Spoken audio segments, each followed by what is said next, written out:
दोस्तों, जो एक कहानी मैं आपके साथ शेयर कर रहा हूँ, आप इसको पूरा सुनना, गौर से सुनना और ध्यान से सुनना। ये कहानी आपकी ज़िंदगी को बदल देगी।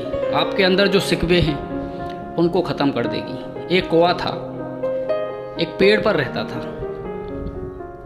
वो खुश नहीं था अपनी ज़िंदगी से, बहुत दुखी था। एक दिन वो पेड़ पर बैठा हुआ रो रहा था और उसी रास्ते से एक साधु महाराज, एक सन्यासी, एक भिक्षुक गुजर रहे थे। तो कौवा जैसे ही रो रहा था तो कौवा का आंसू टपक कर उस साधु महाराज के गाल पर गिर जाता है। तो साधु महाराज बोले कि मेरे ऊपर ये पानी की बूंद कहाँ से आई। तो ऊपर की तरफ देखते हैं तो कौवा बैठा था और रो रहा था। साधु महाराज ने कौवे को आवाज़ लगाई और पूछा कि कौवा, तू क्यों रो रहा है। तो कौवा साधु महाराज के पास में आया और वो बोला कि महाराज, मैं अपने जीवन से बहुत ज़्यादा दुखी हूँ। मेरा ये जीवन बहुत खराब है, मैं अपने जीवन से बिल्कुल खुश ही नहीं हूँ। तो साधु महाराज बोलते हैं, ऐसा क्या हुआ। तो कौवा बोला, मेरा रंग काला, सब लोग मुझे दुत्कारते हैं, किसी को मेरी आवाज़ पसंद नहीं, दुनिया में मुझे कोई पालता नहीं, सब मुझसे नफरत करते हैं, इसलिए मैं अपने जीवन से बहुत ज़्यादा दुखी हूँ। तो साधु महाराज बोले कि अगर तुझको जीवन में कुछ और बनने का मौका मिले तो तू क्या बनेगा। तो कौवा ने बोला कि मैं हंस बनूंगा। तो साधु महाराज बोले कि हंस में तुझे ऐसी क्या खूबी दिखाई देती है कि जो तू हंस बनना चाहता है। तो कौवा बोला, उसका रंग सफ़ेद, पानी में रहता है, लोग उसके दीवाने होते हैं, उसकी ज़िंदगी बहुत अच्छी है, अगर मुझे मौका मिला तो मुझे हंस बना दो। साधु महाराज बोले, ठीक है, तेरी ये मैं दुविधा ख़त्म करे देता हूँ। जब तुझे इतना ही अच्छा लगता है हंस, तो मैं तुझे हंस बना देता हूँ, तो जी ले हंस की ज़िंदगी। लेकिन मेरी एक बात सुन, हंस बनने से पहले तू किसी हंस से जाके मिल ले। तो कौवा साधु महाराज की बात सुनकर हंस की तलाश में निकल गया और क्या देखता है, एक तालाब में एक हंस डुबकी लगा रहा था, नहा रहा था। इस चीज़ को देखकर कौवा बड़ा ही प्रसन्न होता है, बोलता है, वाह क्या ज़िंदगी है, क्या लाइफ है यार, ऐसी लाइफ मेरी होती तो मज़ा आ जाता। तो वो जाता है हंस के पास में और पूछता है कि यार, तेरी ज़िंदगी कितनी अच्छी, तेरा कलर कितना अच्छा, तेरी हाइट, तेरी कदकाठी, तू कितना सुंदर है, सब लोग तेरे दीवाने हैं। साधु महाराज ने मुझसे ये कहकर भेजा है तेरे पास में कि किसी हंस से जाकर मिल। तो तू मुझको ये बता कि तेरी ज़िंदगी मुझे तो इतनी अच्छी लगती है, तुझे या दुनिया में कोई परेशानी है। तो हंस बोला, हाँ मुझे भी परेशानी है। तो कौवा सुनकर बड़ा अचंभित हो जाता है, बोलता है कि हंस को भी कोई परेशानी है। तो वो हंस से पूछता है कि तुझे क्या परेशानी है। बोले, मुझे पानी में रहना पड़ता है, लोग पिक्चर खींचते हैं, फ़ोटो खींचते हैं, लेकिन मुझे ना तो ये पता चलता है कि वो लोग मेरी फ़ोटो खींच रहे हैं या पानी की। मेरा रंग सफ़ेद है, मुझे अपने रंग से भी बहुत ज़्यादा तकलीफ़ है और मुझे पानी में रहना पड़ता है। मेरा कद कुछ ज़्यादा बड़ा है, इसलिए मैं अपने इस जीवन से बहुत ज़्यादा दुखी हूँ। तो कौवा बोला, तू भी दुखी है। हंस बोला, हाँ मैं भी बहुत ज़्यादा दुखी हूँ। तो कौवे ने पूछा कि अगर तुझे कुछ बनने का मौका मिले, तुझे जीवन में कुछ और बनने का मौका मिले तो तू क्या बनेगा। तो हंस ने बोला कि अगर मुझे मौका मिला, इस जीवन से मुक्ति मिली, तो मैं तोता बनना चाहूँगा, क्योंकि तोते की ज़िंदगी बहुत ज़्यादा मज़े की होती है। तो दोनों भागे भागे संत के पास में आते हैं और बोलते हैं कि महाराज, अब हमको तोता बना दो। तो हंस भी दुखी था और कौवा भी दुखी था। तो साधु महाराज बोले, ठीक है, मैं तुमको तोता बना देता हूँ, लेकिन तुम पहले किसी तोता से जाकर मिल लो।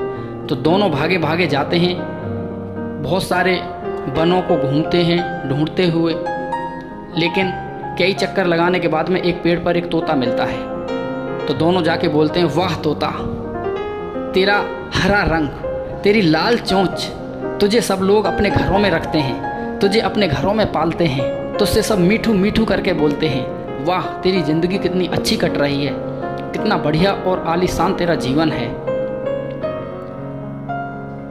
तो इस बात को सुनकर तोता बोला कि मैं अपने जीवन से बिल्कुल भी खुश नहीं हूँ। तो दोनों के कान खड़े हो गए, बोले तू भी अपने जीवन से दुखी है? तोता बोला हाँ। तो वो दोनों बोले तुझे क्या परेशानी है? वो बोला मुझे सबसे ज़्यादा परेशानी तो अपने कलर से है। साला ये भी कोई हरा रंग भी कोई हरा जो होता है वो भी कोई कलर है। मेरी कितनी छोटी चोंच बना दी है, ये भी कोई चोंच है। अभी आपको ही देख लो, मैं इसी पेड़ पर बैठा था और तुम दोनों 4 चक्कर लगा गए, मैं तुमको दिखाई नहीं दिया। तो ये भी कोई मेरी ज़िंदगी है? मैं तो अपनी ज़िंदगी से बहुत ज़्यादा दुखी हूँ। तो दोनों पूछने लगे तू भी बहुत ज़्यादा दुखी है? तो तोता बोला हाँ, मैं भी बहुत ज़्यादा दुखी हूँ। तो तोता से बोले कि अगर तुझको अपने जीवन से मुक्ति मिल जाए तो तू क्या बनना चाहेगा? तोता ने जवाब दिया कि मैं अगर अपने इस जीवन से मुक्त हुआ और मुझे अगर कुछ बनने का मौका मिला तो यार मैं मोर बनना चाहूँगा। तोता बोला मैं मोर बनना चाहूँगा। तो उसने पूछी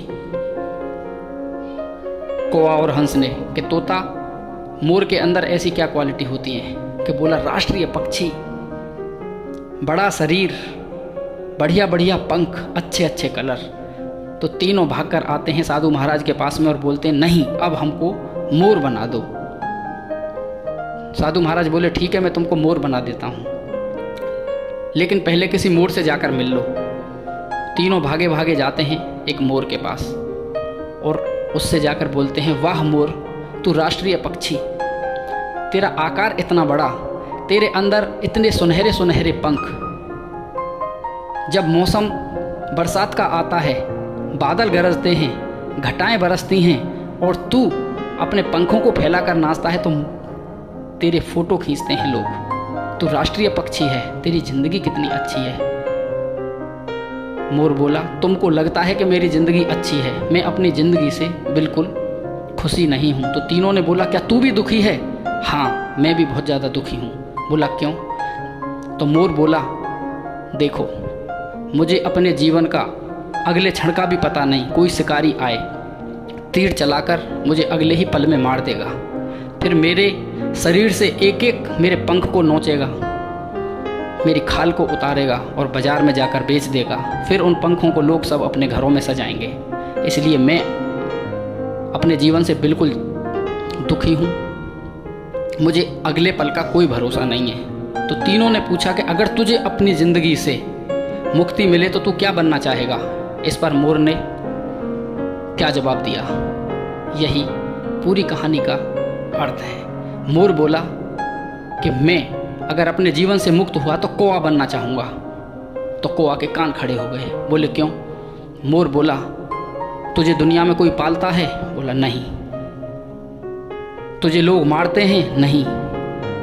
चिकन बिरयानी, मटन बिरयानी, बड़ा बिरयानी, कभी कौवा बिरयानी का नाम सुना है कि नहीं? तुझे कोई मरने का डर नहीं, कोई खतरा नहीं, तू आज़ाद घूमता है, तुझे कोई दिक्कत ही नहीं है। इसीलिए अगर मुझे मौका मिला तो मैं कौवा बनना चाहूँगा। मेरे दोस्त, कहानी का सार यही है कि ज़िंदगी के अंदर बहुत सारी कमियां होती हैं, लेकिन भगवान ने आपको, हमको जैसा भी बना दिया, हमको उसी रूप में अपने जीवन को सही तरीके से जीना चाहिए। क्योंकि भगवान जिसको भी जैसी भी ज़िंदगी देता है वो सोच समझकर ही ज़िंदगी देता है। उसके अंदर हमको दोष नहीं निकालना चाहिए। हमारा कैसा भी कलर हो, हमारी कैसी भी काठी हो, हम कितने भी लंबे हों, चाहे हम कितने भी छोटे हों, अगर मेहनत और प्रयास करें, अपने जीवन से खुश रहें तो हम आगे बहुत कुछ कर सकते हैं। कहानी को यहीं समाप्त करता हूँ। जय हिंद, जय भारत, वंदे मातरम। Thank you.